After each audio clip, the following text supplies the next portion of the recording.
Assalamualaikum warahmatullahi wabarakatuh. Shalom, Om Swastiastu, Namo Buddhaya, dan salam kebajikan.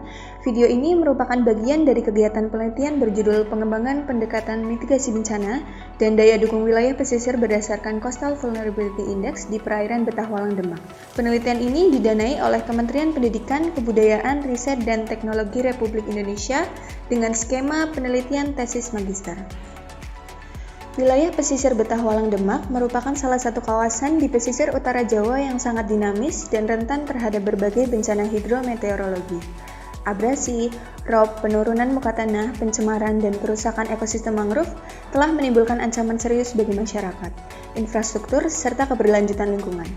Dalam 2 dekade terakhir, konversi lahan mangrove menjadi tambak dan pemukiman menyebabkan hilangnya fungsi alami pesisir sebagai pelindung. Kondisi muka tanah yang semakin turun dan tingginya paparan pasang surut membuat wilayah ini menjadi salah satu zona kritis di Pantura.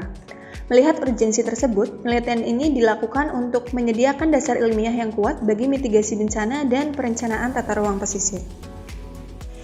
Penelitian ini bertujuan untuk menganalisis tingkat kerentanan pesisir menggunakan metode Coastal Vulnerability Index serta menilai daya dukung kesuburan perairan melalui indikator klorofil A dan juga nitrat.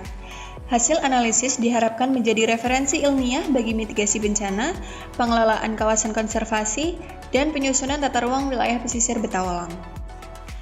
Penelitian dilaksanakan melalui pendekatan deskriptif kuantitatif dan integrasi teknologi sistem informasi geografis sebanyak 33 titik stasiun di laut dan 27 titik di pesisir ditetapkan untuk mewakili kondisi pesisir, sungai, hingga laut lepas.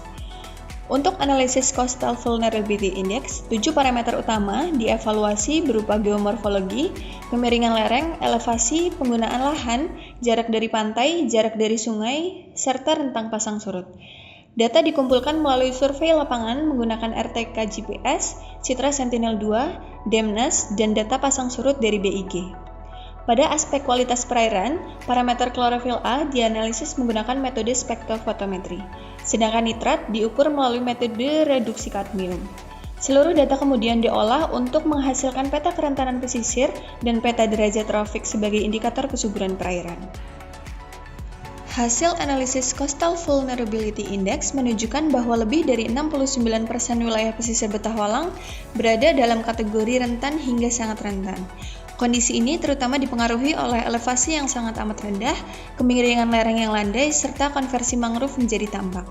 Sementara itu, hasil pengukuran klorofil A dan nitrat menunjukkan bahwa sebagian besar perairan Betahwalang termasuk dalam kategori mesotrofik hingga eutrofik, menandakan tingginya nutrien yang berasal dari aktivitas sungai, tambak, dan limpasan daratan. Kondisi ini menggambarkan tingginya produktivitas perairan, namun juga berpotensi meningkatkan risiko eutrofikasi apabila tidak diatur secara berkelanjutan.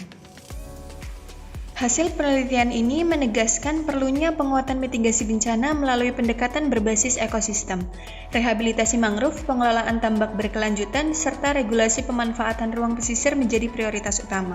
Selain itu, integrasi peta CVI dan derajat trofik dapat digunakan sebagai acuan perencanaan kawasan konservasi Betahwalang sesuai Kepmen KKP nomor 38 tahun 2024. Penelitian ini juga mendukung pencapaian tujuan pembangunan berkelanjutan terutama SDGs poin 11, 13, dan 14. Melalui penelitian ini diharapkan pengelolaan pesisir Betahwalang dapat dilakukan secara lebih adaptif, terukur, dan berkelanjutan. Terima kasih kepada Kementerian Pendidikan, Kebudayaan, Riset, dan Teknologi, serta seluruh pihak yang telah mendukung terlaksananya penelitian ini.